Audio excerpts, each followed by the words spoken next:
नमस्कार बंधुरा पूजा kitchen blogs समस्त बंधुদের স্বাগত জানিয়ে চলে এসেছি আবার একটা নতুন পর্বে। আজকে নিয়ে চলে এসেছি এই যে দেখুন চিংড়ি, একদম টাটকা চিংড়ি মাছ আর এই যে আছে একদম মোটা মোটা পুঁই শাক। আজকে এই ভাজাটা দিয়ে আর এই চিংড়ি মাছ দিয়ে ঝোল রান্না করব। আরও একটা জিনিস আছে এই যে দেখুন, এই যে কাঁকড়া, এই কাঁকড়ার হবে পাকা তেঁতুল দিয়ে টক। এই গরমের দিনে একটু দুপুরের সময় একটু টক জাতীয় খাবার না হলে মানে খেতে বেশ ভালোই লাগে না। এই জন্য এই যে কাঁকড়া, চিঠি কাঁকড়া নিয়ে চলে এসছে বাজার থেকে। এই কাঁকড়ার আজকে করব টক আর এই চিংড়ি মাছ দিয়ে পূজাটার ঝোল। একদম হালকা হবে, খুব কম মশলাপাতি। গরমের সময় একদম হালকা মশলা দিয়ে রান্না করবে যাতে সবার শরীরও ভালো থাকে আর খেয়েও পেট ভরে। এই কাঁকড়াগুলো বেছে নেব।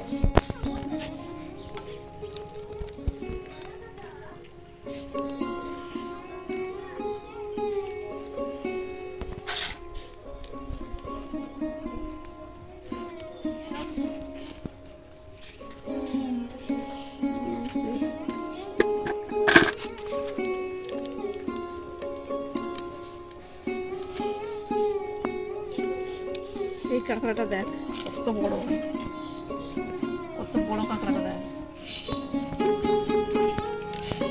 খেতে যাবো তোর আজকে কাঁকড়া তো খাওয়া হবে না? না, যদি থাকে রাতে খাবো। আহা আমরা দুটো রে কাঁট দিয়ে খাওয়া দিচ্ছে ভালো না।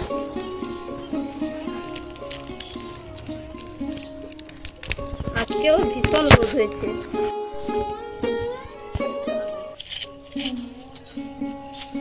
বনিতা কি খাচ্ছিস রে? জঞ্জিরা।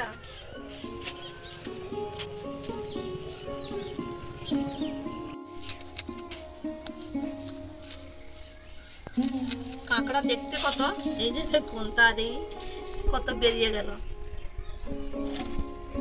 কাঁকড়ার এই ধারগুলো একটু করে এইভাবে কেটে নিলে এটাও খুলে গেল। আর এটা কাটা থাকলে কাঁকড়া ধোয়ার পরে রান্না করার সময় এটা খোসাটা এরকম তুলে বের করতে হবে। আগে থেকে বের করে নিলে কাঁকড়া থেকে জল বেরাতে শুরু করে দেবে, সে কাঁকড়ার টেস্ট হবে না।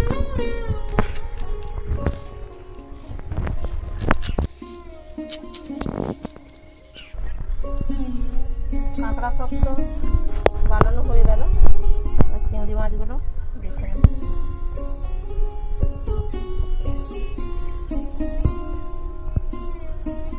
পরিষ্কার করে ধুয়ে নিয়ে এসেছি, উনানো জ্বালিয়ে কড়াই চাপিয়ে দিয়েছি। এদিকে সবজিটাও কাটবো, ততক্ষণে কড়াইটা গরম হতে থাকুক। পুইডাটা কতটা মোটা দেখুন বন্ধুরা, নরম। হ্যাঁ কিন্তু মোটা হলে কি হবে, নরম পুইডাটা।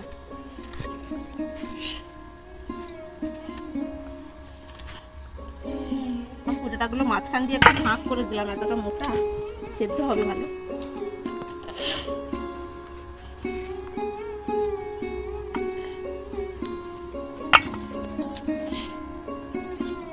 আর এই নরম পুঁই পাতাটা দিয়ে এগুলো আমি ভাতের সঙ্গে মাখিয়ে খাবো।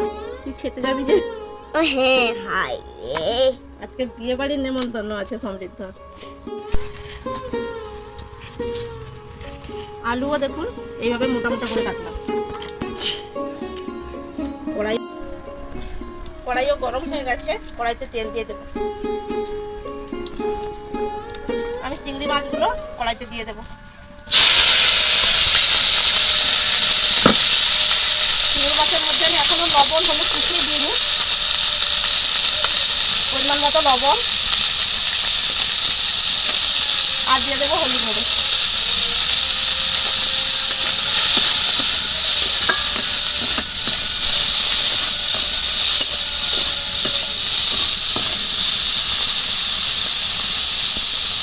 চিংড়িগুলো দেওয়ার সঙ্গে সঙ্গে একদম পুরো লাল হয়ে গেছে।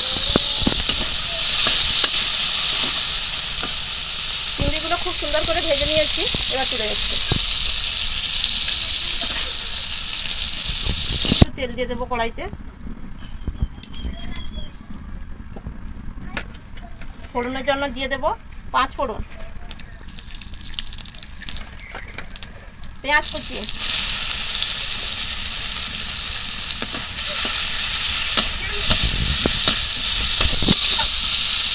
এর মধ্যে দিয়ে দেবো অল্প একটু লবণ, যাতে পেঁয়াজটা তাড়াতাড়ি ভাজা হয়ে যাবে। ব্রাউন কালার চলে এসছে, এরকম অবস্থায় এবার সবজিগুলো দিয়ে দেবো। যে পুঁই ডাঁটা, পুঁই শাক আর আলু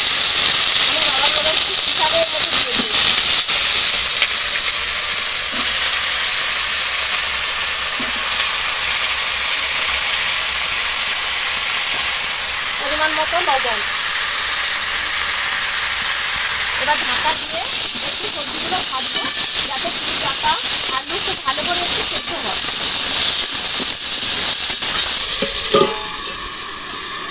মাঝে মধ্যে এক দুবার করে খুলে নাড়তে হবে। আর ততক্ষণে আমি সরষে আর পেঁয়াজ বেটে নেব। সরষে আর পেঁয়াজ আমি একসঙ্গেই বাটবো, আর অন্য কোনো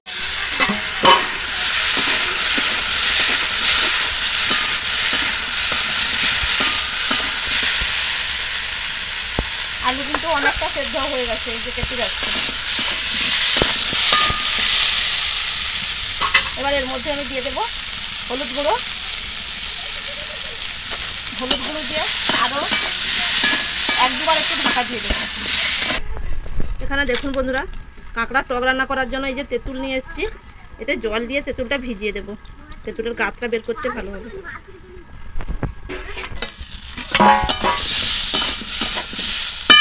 এবার বাকি সমস্ত মশলা দিয়ে দেবো। পেঁয়াজ আর সরষে একসঙ্গে বেটেছি, দিয়ে দিলাম পুরোটা। লঙ্কা গুঁড়ো, এখানে 2 চামচ লঙ্কা গুঁড়ো আছে, ছোট চামচে 2 চামচ। এবার একটু ভালো করে কষিয়ে নেব।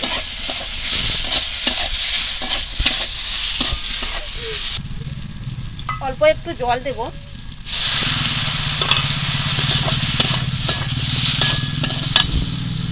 এবার ভেজে রাখা চিংড়ি মাছগুলো সবটাই দিয়ে দেব।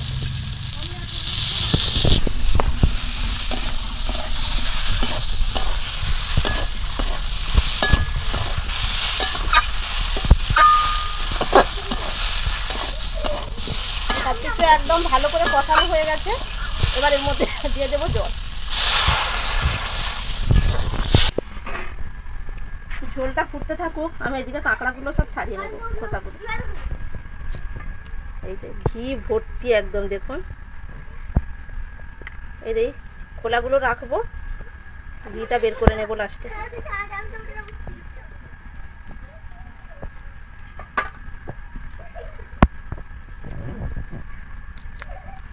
সব কাঁকড়াগুলোতেই একদম ঘি ভর্তি। আর তারা ভাই বোন দুজন পুকুরে স্নান করছে, দেখুন একদম জলের মধ্যে। কতক্ষণ আর স্নান করবি রে জলে বাবু? মানে এই গরমে পুকুর পেলে আর কথাই নেই।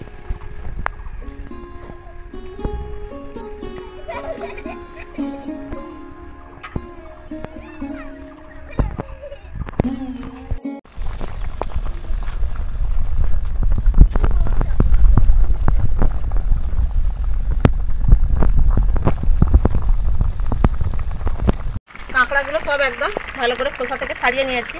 এবার কাঁকড়ার যে ঘিগুলো খোলা থেকে বের করে নেব এইভাবে।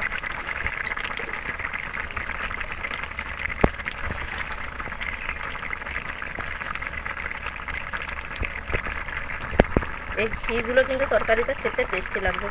ঝোলটা কিন্তু একদম প্রায় হয়েই এসছে, পুরো টকবক করে ঝোল একদম ফুটছে। যে কোনো তরকারি কিন্তু এরকম একটু টকবক করে ফুটলে তবেই কিন্তু খেতে ভালো লাগবে।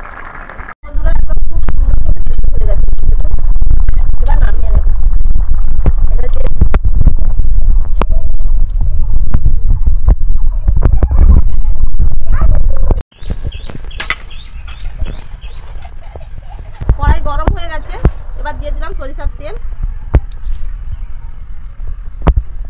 আমি দিয়ে দেবো 2টো শুকনো লঙ্কা,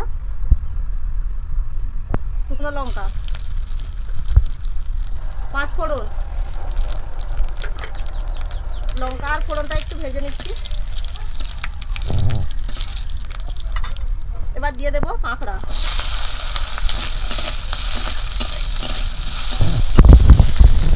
কাঁকড়ার মধ্যে দিয়ে দেবো লবণ, হলুদ গুঁড়ো। কাঁকড়াগুলো একটু ভেজে নেব। থেকে গাছটা এবার বের করে নেবো। এরকম ভালো করে একটু হাত দিয়ে চটকে চটকে তেঁতুলের গাছটা বের করে নিতে হবে। এগুলো পুরোনো তেঁতুল, এই জন্য এরকম রঙটা দেখুন। আর পুরোনো তেঁতুলের টক খেতে কিন্তু সব থেকেই ভালো লাগে। পাকা তেঁতুল কাঁকড়া সব খুব সুন্দর করে একদম ভাজা হয়ে গেছে। আর ঘিগুলোর রঙটা কেমন হয়েছে দেখুন, দেখলেই মনে হচ্ছে এখনই খেতে ইচ্ছে করবে। এবার তেঁতুলের গাছটা দিয়ে দেবো।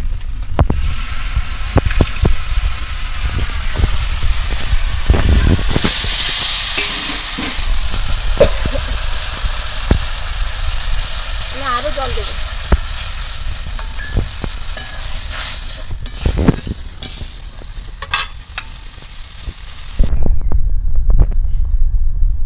আমি কাঁকড়ার মধ্যে লবণ দিয়েছিলাম, এখন আবার দিয়ে দিলাম লবণ, দিয়ে দেবো একটু চিনি। এবার টকটাকে একদম ভালো করে একটু ফোটাবো। এই যে দেখুন বাটিতে কতটা পরিমাণে ঘিটা বেরিয়েছে। টকটা খুব ভালো করে একদম ফুটছে। এবার এই ঘিয়ের মধ্যে একটু সরিষার তেল দিয়ে মাখিয়ে নেব। একদম ভালো করে মাখিয়ে নিলাম। এবার এই যে টকটা ফুটছে এইভাবে, এরপর এবার দিয়ে দেবো।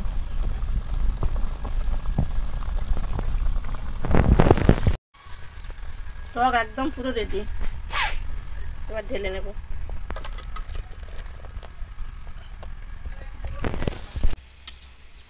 আজকে পুঁই ডাঁটা দিয়ে ছোট চিংড়ির ঝোল খেতে খুব দারুণ লাগে। আমি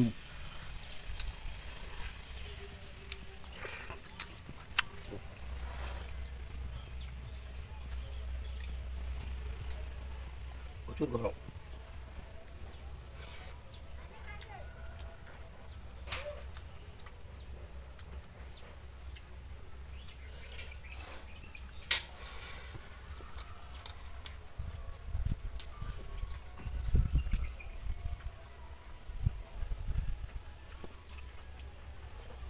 কেমন হয়েছে ঝোল?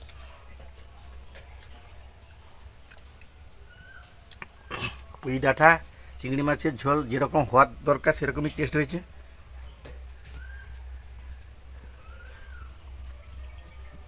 দারুণ টেস্ট হয়েছে।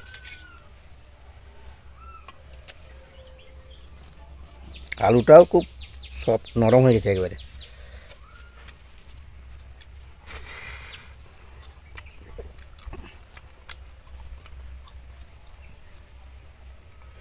মনে হচ্ছে তরকারিগুলো টোটাল পুরোটাই খেয়ে নেবো একবারে। আর সবাই কি খাবে? কেমন প্রচুর অসাধারণ টেস্ট। আপনারা এরকম রান্না করে খাবেন। তেঁতুল দিয়ে কুচো কাঁকড়ার মানে চিতি কাঁকড়া, চিতি কাঁকড়া যাকে বলে, এগুলো খালে খালে প্রচুর। অনেকে কুচো কাঁকড়া বলে, মানে কুচো কাঁকড়া মানে ছোটো কাঁকড়া বলে কুচো কাঁকড়া। কাঁকড়ার ঘিগুলো দেখো, সে জুসটা ভাতের মধ্যে নিয়েছো, ঘি দেখো কেমন। এই তো ঘি। এই ঘিগুলো যে এই যে তরকারি ফোটার সময় দিলে এইভাবে একদম ভাতের সঙ্গে জুসটা নিলেই পুরো পাবেন একদম। আর ঘিগুলোর যা টেস্ট হয়,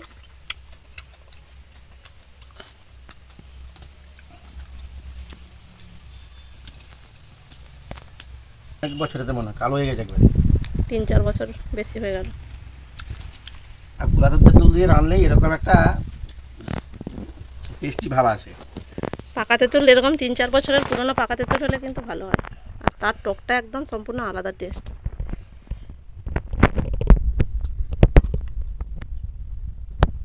এগুলো ঘরের গাছের তেঁতুল। এই আম দেখুন একদম ভর্তি আমফান ঝরে তেঁতুল গাছ। রোদের সময় টকটাও সেরকম জাদা হয়েছে একবারে। বন্ধুদের কেমন লাগলো অবশ্যই কমেন্ট করে জানাবেন। আজকের মতো এখানেই শেষ করলাম। সবাই ভালো থাকবেন, সুস্থ থাকবেন। দেখা হচ্ছে নতুন পর্বে নতুন কোনো রেসিপি নিয়ে।